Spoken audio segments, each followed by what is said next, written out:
Everyone, ये हमारी polity की सीरीज़ चल रही है और आज हम जो है इमरजेंसी प्रोविज़न करेंगे, जो कि पार्ट जो है 18 में दिए गए हैं आर्टिकल 352 से 360 के बीच में। ठीक है। The emergency provisions have been borrowed from the Government of India Act 1935.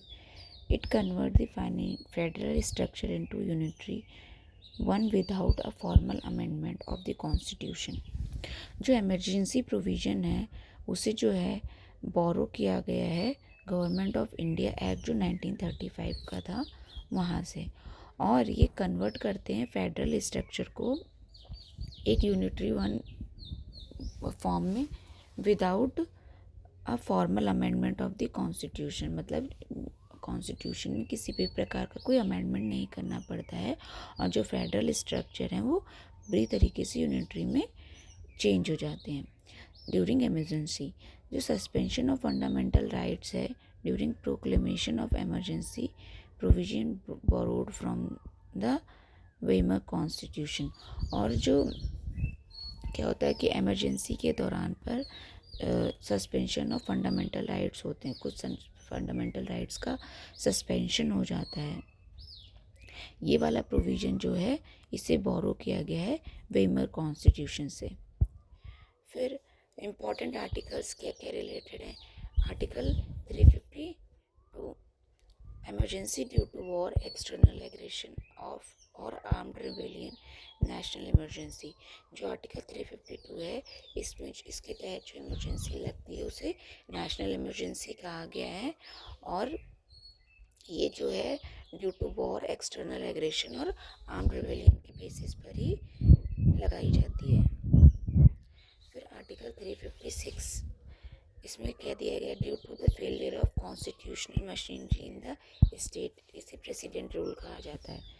जो आर्टिकल 356 है इसमें जो इमरजेंसी लगती है इसे प्रेसिडेंट रूल कहा जाता है ड्यू टू इसमें जो है मतलब जब कॉन्स्टिट्यूशन के हिसाब से जो है स्टेट काम नहीं करती है तो मतलब उसे या फिर जो सेंट्रल की कोई बात मानने से मना कर दे अकॉर्डिंगली, ठीक है, रूल्स किसी चीज़ को फॉलो करने से मना कर दे तो वहाँ पे प्रेसिडेंट जो रूल है उसे इम्पोज किया जाता है। फिर आर्टिकल जो 360 है ये इसमें फाइनेंशियल इमरजेंसी के प्रोविजंस दिए गए हैं due to the threat to financial stability और क्रेडिट ऑफ इंडिया। जब किसी भी प्रकार की फाइनेंशियल स्टेबिलिटी या क्रेडिट ऑफ इंडिया को खतरा रहता है तब ये फाइनेंशियल इमरजेंसी लागू की जाती है। नेशनल इमरजेंसी जो आर्टिकल 352 में दिए गए उसके क्या प्रोविजंस हैं। Ground of declaration the president declares on ground of war, external aggression और armed rebellion can act even before occurrence if there is imminent danger. मतलब जो नेशनल इमरजेंसी है उसे प्रेसिडेंट जो है डिक्लेयर कर सकता है on the ground of war, external aggression और आर्म्ड रिबेलियन। और इसको जो है मतलब ज़रूरी नहीं है कि ये सब जो है जैसे कि किसी प्रकार का एक्सटर्नल एग्रेशन, आर्म्ड रेबिलियन जो हो गई हो तभी नेशनल इमरजेंसी जो है डिक्लेयर की जाए। मतलब ऐसा कोई खतरा हो कि मतलब ऐसा जो है हो सकता है, इमिनेंट डेंजर हो किसी ऐसी चीज़ का, तो भी जो है इसको जो है लागू किया जा सकता है फिर एक्सटर्नल इमरजेंसी जो है फॉर वॉर और एक्सटर्नल एग्रेशन पर लगाई जाती है। और जो इंटरनल इमरजेंसी है मतलब जो नेशनल इमरजेंसी है वो दो प्रकार की होती है, एक होती है एक्सटर्नल इमरजेंसी और एक होती है इंटरनल इमरजेंसी। जो एक्सटर्नल इमरजेंसी होती है ये फॉर वॉर और एक्सटर्नल एग्रेशन बेसिस पे लगती है, और जो इंटरनल इमरजेंसी होती है ये जब किसी प्रकार की आर्म रिबेलियन हो जाती है विद इन दी कंट्री या विद इन किसी एरिया में, तो भाई वहाँ पर जो है इंटरनल इमरजेंसी लगाई जा सकती है। 38th अमेंडमेंट 1975 का जो था उसने अलाउ किया different proclamations based on these grounds whether और नॉट वन ऑलरेडी एग्जिस्ट। मतलब उन्होंने जो 38th कॉन्स्टिट्यूशनल अमेंडमेंट एक्ट था 1975 का अलाउ किया different proclamations based on these grounds. इस जो ग्राउंड्स अलग अलग दे रखी हैं इन जो डिफरेंट तो इन पे जो है इनके बेसिस पे जो इमरजेंसी को प्रोक्लेम किया जा सकता है, ये वाले ग्राउंड्स को जो है अलाउ किया whether not one already exist. whether or not one already exists. फिर आर्टिकल 42 कॉन्स्टिट्यूशनल अमेंडमेंट जो 1976 का था, इसमें जो है proclamation can apply to the entire country और पार्ट ऑफ इट। इसमें कहा गया था कि जो ये इमरजेंसी है ये एक जब मतलब कि लागू की जाएगी तो अगर ज़रूरत है तो पूरे देश पर लागू की जा सकती है या फिर देश के किसी पार्ट पर भी इसको लगाया जा सकता है। 44th कॉन्स्टिट्यूशनल अमेंडमेंट एक्ट जो 1978 में आया, इसने रिप्लेस किया इंटरनल डिस्टर्बेंस को विद आर्म्ड रिबेलियन। जो इंटरनल डिस्टर्बेंस उसमें एक वर्ड लिखा हुआ था, उसको रिप्लेस करके वहाँ उसको आर्म्ड रिबेलियन किया गया, ताकि जो है कोई वेग मीनिंग ना निकले उसका, ठीक है, और किसी भी बेसिस पे जो इसे प्रोक्लेम ना किया जाए। फिर रोल ऑफ कैबिनेट क्या होता है। ओरिजिनल जब कॉन्स्टिट्यूशन बना था, no mention of the cabinet's role, तो उसमें नेशनल इमरजेंसी को जो है लागू करने के लिए कैबिनेट का कोई रोल नहीं दिया गया था, मतलब वो सिर्फ प्रेसिडेंट के कहने पर ही लग जाती थी। लेकिन 44th कॉन्स्टिट्यूशनल अमेंडमेंट किया गया, जिसके बाद जो प्रेसिडेंट है can declare an emergency only on the written recommendation of the cabinet. तो इसके बाद क्या हुआ कि जो इमरजेंसी है प्रेसिडेंट उसे डिक्लेयर कर सकता है सिर्फ जब उन्हें रिटन रिकमेंडेशन मिलेगी कैबिनेट उसके बाद ही। फिर क्या कहा गया है, पार्लियामेंट्री अप्रूवल को लेकर क्या क्या प्रोविज़न रखे गए हैं। Originally approval required with in 2 months, मतलब ओरिजिनली जो था कॉन्स्टिट्यूशन में लिखा गया था कि जो नेशनल इमरजेंसी से रिलेटेड प्रोक्लेमेशन है उसे अप्रूवल मिलना चाहिए विद इन 2 month में ही। लेकिन जो 44 मतलब कि जैसे कि प्रेसिडेंट ने प्रोक्लेम कर ली, फिर उसके 2 महीने के भीतर जो है वो क्या कहते उसको एक तरीके से अप्रूव करवाया जाएगा पार्लियामेंट में। लेकिन जो 44th कॉन्स्टिट्यूशनल अमेंडमेंट आया, इसने कहा जो approval required with in 1 month by both houses, इसने 2 month वाले क्राइटेरिया को जो है 1 month कर दिया कि दोनों हाउसेज से विद इन 1 month में ही जो है उसे पास करवाना पड़ेगा। फिर क्या है, if Lok Sabha is dissolve the proclamation survives for 30 days from its first meeting after reconstitution provided Rajya Sabha approved in the mean time.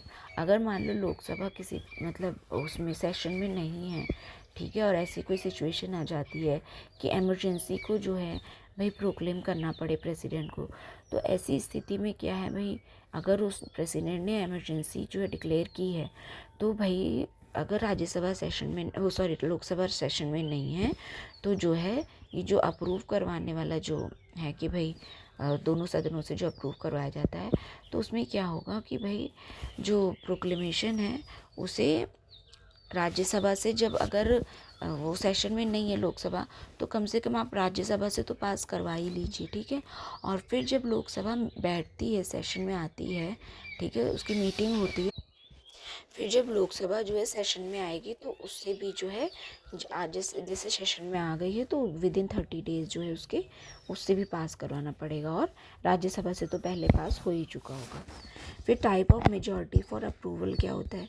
Originally जो है सिंपल मेजॉरिटी का जो है कॉन्सेप्ट रखा गया था कि नेशनल इमरजेंसी को लगाने के लिए आप जो दोनों सदनों से पास करवाएंगे उसमें सिंपल मेजॉरिटी की ज़रूरत है। लेकिन जो 44th कॉन्स्टिट्यूशनल अमेंडमेंट एक्ट आया, उसमें कहा गया है कि भाई इसमें जो है स्पेशल मेजॉरिटी की ही रिक्वायरमेंट होगी, ना कि सिंपल मेजॉरिटी की।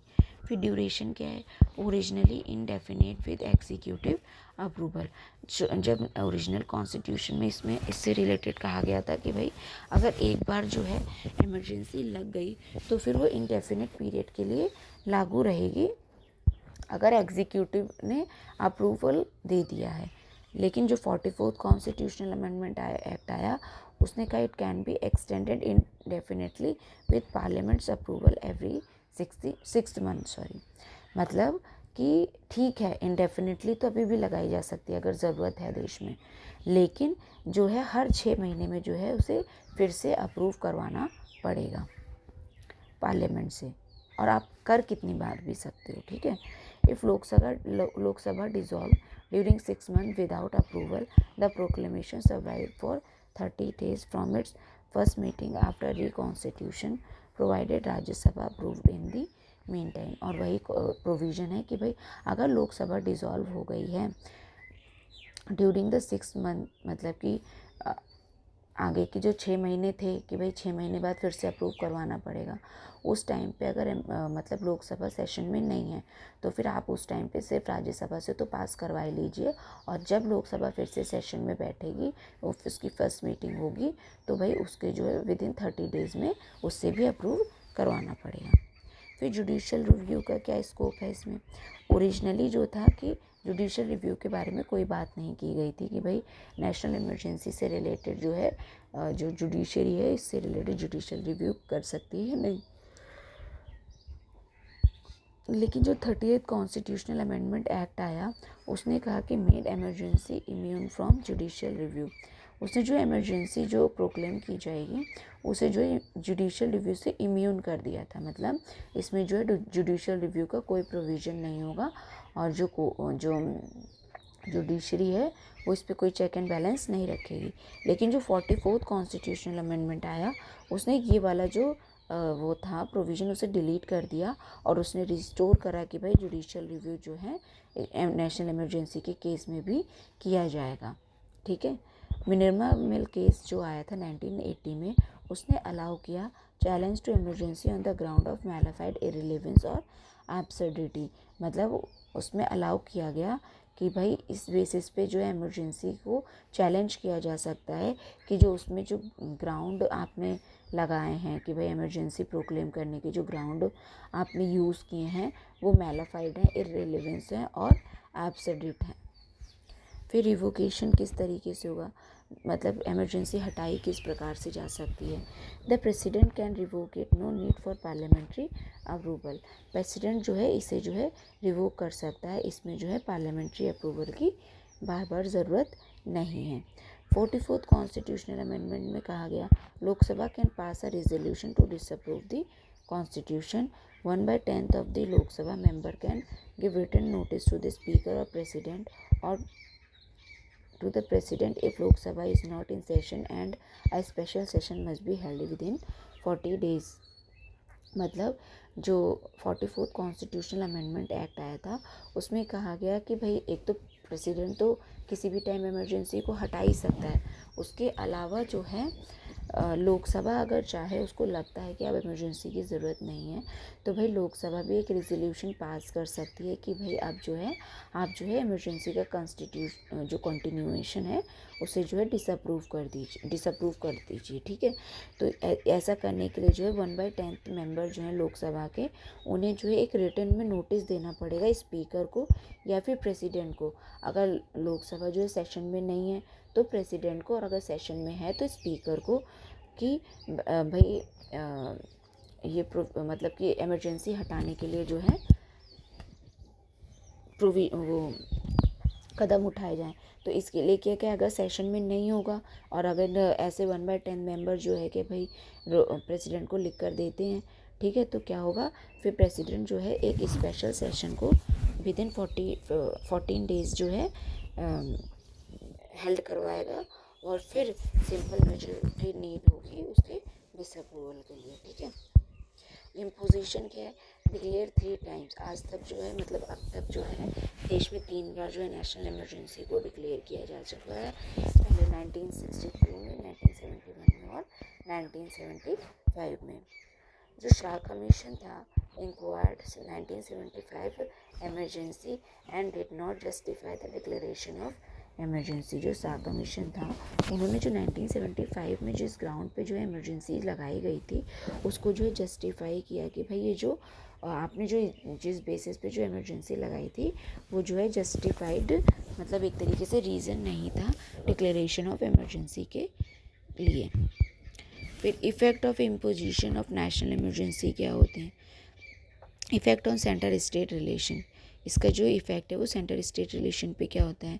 जो एग्जीक्यूटिव है, the centre's executive power allow it to direct state on any matter.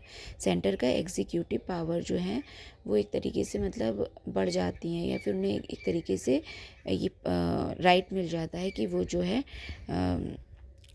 State को किसी भी मैटर पे डायरेक्ट कर सकती हैं। ठीक है।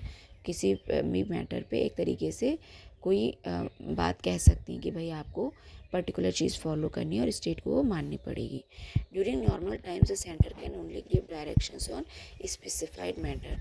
और लेकिन जब इमरजेंसी नहीं होती तो भाई स्पेसिफाइड मैटर पे ही जो है डायरेक्ट कर सकती है स्टेट को सेंटर। लेकिन जब इमरजेंसी लगी होती है तो फिर वो किसी भी मैटर पे जो है एग्जीक्यूटिव पावर जो है उनकी बढ़ जाती है। एक तरीके से वो किसी भी मैटर पे जो है डायरेक्ट कर सकती हैं। State government are under complete control of the centre but are not suspended. मतलब स्टेट गवर्नमेंट जो होती है वो कंप्लीट कंट्रोल में आ जाती है सेंटर के, लेकिन मतलब वो डिज़ोल्व नहीं होती, सस्पेंड नहीं होती है, ठीक है, वो रहती है, बस उसकी पावर जो है वो सेंटर के पास चली जाती है। लेजिस्लेटिव मैटर में क्या होता है, parliament can legislate on any subject under the state lead. जो पार्लियामेंट है वो स्टेट वो पार्लियामेंट कैन लेजिस्लेट, वो किसी भी सब्जेक्ट पे जो लॉ बना सकती है स्टेट लिस्ट के, ठीक है, जब इमरजेंसी लगी होती है। State legislature are not suspended but parliament gain overriding power. मतलब वही ये लॉ बनाने की जो पावर है उनकी स्टेट की, उसके ऊपर जो है जो सेंट्रल है उसे एक तरीके से ओवरराइडिंग पावर मिल जाती है। और स्टेट जो लेजिस्लेचर उसे सस्पेंड नहीं किया जाता है, बस उनकी पावर जो है वो सेंटर को मिल जाती है। laws made by parliament on the state list lapse 6 month after the emergency end। मतलब जो भी इमरजेंसी के दौरान लॉज बनाए गए हैं स्टेट सब्जेक्ट से रिलेटेड, तो भैया वो जो क्या है, जब इमरजेंसी जो है हटेगी तो वो 6 मंथ के बाद जो है अपने आप लैप्स हो जाएंगे, ठीक है। If Parliament is not in session, the President can issue ordinance on state subject. और अगर पार्लियामेंट सेशन में नहीं है तो प्रेसिडेंट जो है इशू कर सकता है ordinance on state subject during emergency. 42nd constitutional amendment act जो था उसमें बताया गया था कि जो लेजिस्लेटिव एंड एग्जीक्यूटिव फंक्शन है extend to all state regardless of emergency status. जो 42nd कॉन्स्टिट्यूशनल अमेंडमेंट एक्ट है उसमें कहा गया था कि जो लेजिस्लेटिव और एग्जीक्यूटिव फंक्शन हैं वो एक्सटेंड हो जाएंगे सारे स्टेट पे। इससे कोई फ़र्क नहीं पड़ता है कि भाई इमरजेंसी लगी है मतलब किस पार्ट में लगी है या किस नहीं, वो सारे स्टेट पर लागू होंगे। फाइनेंशियल प्रोविज़न क्या है भाई, the president can modify the distribution of revenues between the centre and state effective until the end of the financial year when the emergency ends. जो प्रेसिडेंट है वो मॉडिफाई कर सकता है distribution of revenues between centre and state effective until the end of the financial year when the emergency and, जो कि पूरी जब तक इमरजेंसी लगी रहेगी तब तक लागू रहेंगे फाइनेंशियल मैटर से रिलेटेड जो भी डिसीजन लिए गए होंगे, और जब इमरजेंसी हटेगी तो वो ऐसे प्रोविज़न भी हट जाएंगे।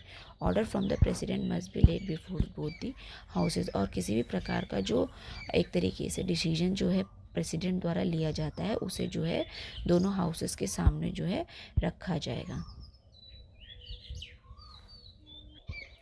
फिर इमरजेंसी का इफेक्ट जो है लोकसभा और स्टेट असेंबलीज पे क्या होता है। लोकसभा पे इट्स लाइफ में be extended by law for 1 year at a time during emergency. अगर मान लो क्या है भाई इमरजेंसी लगी हुई है तो इलेक्शन करवाना उस टाइम पे पॉसिबल नहीं हो पा रहा होगा, तो क्या है भाई उस टाइम पे जो है 1 साल के लिए जो है लोकसभा का टाइम बढ़ाया जा सकता है इमरजेंसी के दौरान। Extension can not exceed 6 month after the emergency and. और जो एक्सटेंशन है भाई जब किसी अगर मान लो इमरजेंसी हट गई है तो फिर उसके विद इन 6 मंथ जो है क्या कहते हैं आपको इलेक्शन करवाने पड़ेंगे। मतलब फिर जो है कि आप जो है उसको टाइम पीरियड बढ़ा नहीं सकते 6 मंथ से ज़्यादा। ऑन स्टेट असेंबली में क्या होता है, only parliament can extend assembly life by 1 year each time mirroring Lok Sabha extension. मतलब सिर्फ पार्लियामेंट के पास ये पावर है कि वो जो है असेंबली की लाइफ को जो है 1 साल के लिए बढ़ा सकती है हर बार। मतलब वही बात है मतलब इसमें कहा गया कि जो पार्लियामेंट है वही जो है असेंबली की लाइफ जो है 1 साल के लिए बढ़ा सकती है एक बार में, ठीक है। मतलब उसे बढ़ाया जा सकता है लेकिन एक बार में 1 साल के लिए। Effect on fundamental rights, article 358 कहता है कि suspension of article 19। Under article 358 ये दिए गया है कि भाई जो है आर्टिकल 19 जो है सस्पेंशन हो जाएगा। 6 fundamental rights under article 19 are automatically suspend जब नेशनल इमरजेंसी लागू होगी। Laws violating these rights can not be challenge in court during और आफ्टर द इमरजेंसी। और जो लॉ को जो वायलेट किया जाएगा, मतलब जो फंडामेंटल राइट हैं उनसे रिलेटेड जो लॉ बनाए जाएंगे जो उन्हें वायलेट करेंगे, ठीक है, तो भाई ऐसे जो लॉज हैं उन्हें चैलेंज नहीं किया जा सकता कोर्ट में, ना ही इमरजेंसी के दौरान ना ही उसके बाद में, कि भाई जो है इन्होंने एक तरीके से फंडामेंटल राइट को इन्फ्रिंज किया है या गलत किया है। Article 19 revives automatically after emergency. And जो आर्टिकल 19 है, जैसे ही इमरजेंसी समाप्त होती है, जिस तरीके से वो अपने आप लागू हुआ था, जैसे ही लागू हुई थी इमरजेंसी, उसी प्रकार जब इमरजेंसी ख़त्म होती है तो वो ऑटोमेटिकली ख़त्म भी हो जाता है, रिवाइव हो जाता है। जब इमरजेंसी लागू हुई थी तो सस्पेंड हो गया था ना 19 आर्टिकल, ऑटोमेटिकली जब इमरजेंसी ख़त्म होती है तो वो अपने आप ही रिवाइव भी हो जाता है। आर्टिकल 359 क्या कहता है? Suspension of other fundamental rights.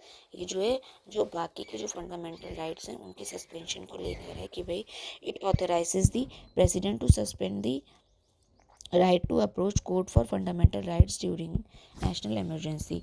ये जो है क्या करता है कि फंडामेंटल राइट को जो है एक तरीके से नहीं मतलब सस्पेंड करता है, जो फंडामेंटल राइट के लिए जो रेमेडी मिली हुई है कि भाई आप जो है अगर फंडामेंटल राइट कोई आपका जो है छीना जा रहा है, ठीक है, उससे रिलेटेड जो है अगेंस्ट में लॉ बनाया जा रहा है, तो भाई आप जो है कोर्ट जो जाते थे वो वाली पावर जो है सस्पेंड हो जाती है, ठीक है, आपको रेमेडी नहीं मिलती है आपको उससे रिलेटेड।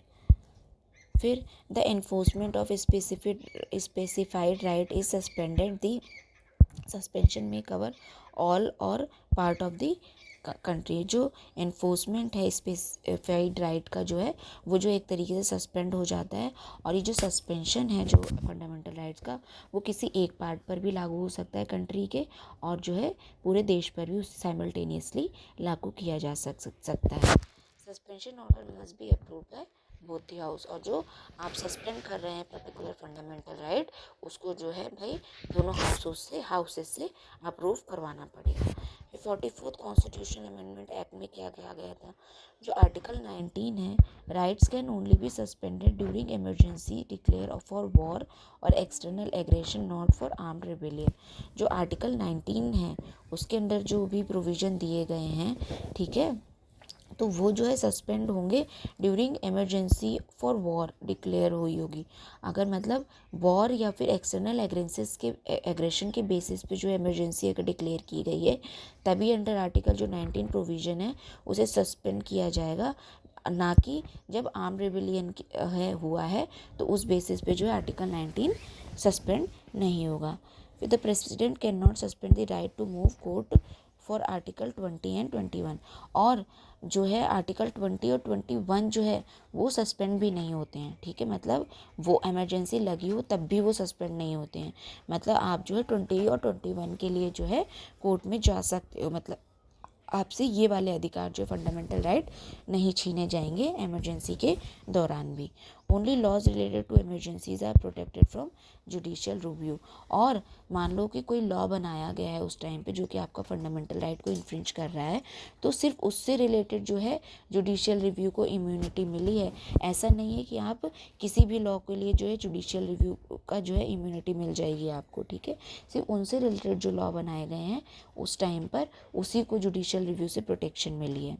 आप कुछ भी जो है उस टाइम पे नहीं कर सकते, ऐसा प्रोविज़न नहीं है कि आप मतलब नेशनल इमरजेंसी के आड़ में कुछ भी कर सकते हो, ये कहने का मतलब है।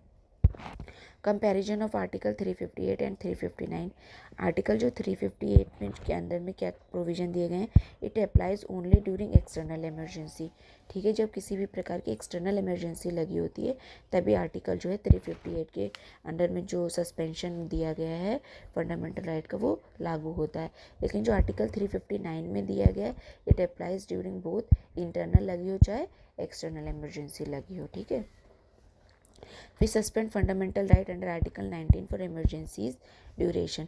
ये जो अंडर आर्टिकल 358 जो है सस्पेंड किया जाता है फंडामेंटल राइट, वो जो है आर्टिकल जो 19 में दिए गए हैं उससे रिलेटेड प्रोविजंस को सस्पेंड किया जाता है।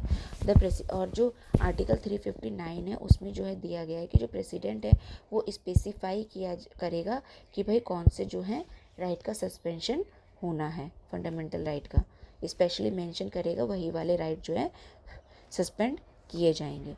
फिर applies to whole country extend to whole part of it. जो आर्टिकल 358 में जो 19 वाला जो सस्पेंड होगा फंडामेंटल राइट, वो वाला प्रोविज़न जो है वो पूरी कंट्री में अपने आप लागू हो जाएगा। लेकिन जो आर्टिकल 359 में जो प्रोविज़न दिए गए हैं बाकी आर्टिकल्स को लेके, देखो 19 वाला यहाँ पे कवर हो जाएगा 358 में, 20 और 21 तो जो है क्या कहते हैं हटेगा ही नहीं, उसको तो सस्पेंड ही नहीं किया जा सकता। उसके अलावा जो 19, 20, 21 इसके अलावा जो फंडामेंटल राइट्स हैं उनको जो है सस्पेंड किया जाता है स्पेशली मेंशन करके अंडर आर्टिकल 359। तो ये जो है किसी एक पार्ट पर भी लागू हो सकता है और पूरी कंट्री पर भी। इन दोनों में सिमिलैरिटीज़ क्या है? Both article provide immunity from challenge to laws related to emergency protecting executive under such law. दोनों लॉज को जो है दोनों में सिमिलैरिटी क्या, ये तो डिफरेंस थे, दोनों में सिमिलैरिटी ये है कि भाई दोनों को इम्यूनिटी मिली है, दोनों डिसीजंस को इम्यूनिटी मिली हुई है। जो भी लॉ इनसे रिलेटेड इमरजेंसी के दौरान बनाए जाएंगे उनका जो है जुडिशियल रिव्यू नहीं किया जाएगा, ठीक है। और इनको प्रोटेक्शन मिली हुई है एग्जीक्यूटिव एक्शंस को अंडर सच लॉ। तो अब हमने यहाँ तक नेशनल इमरजेंसी कवर कर ली है। प्रेसिडेंट रूल को जो है हम नेक्स्ट वीडियो से कवर करेंगे। Thank you.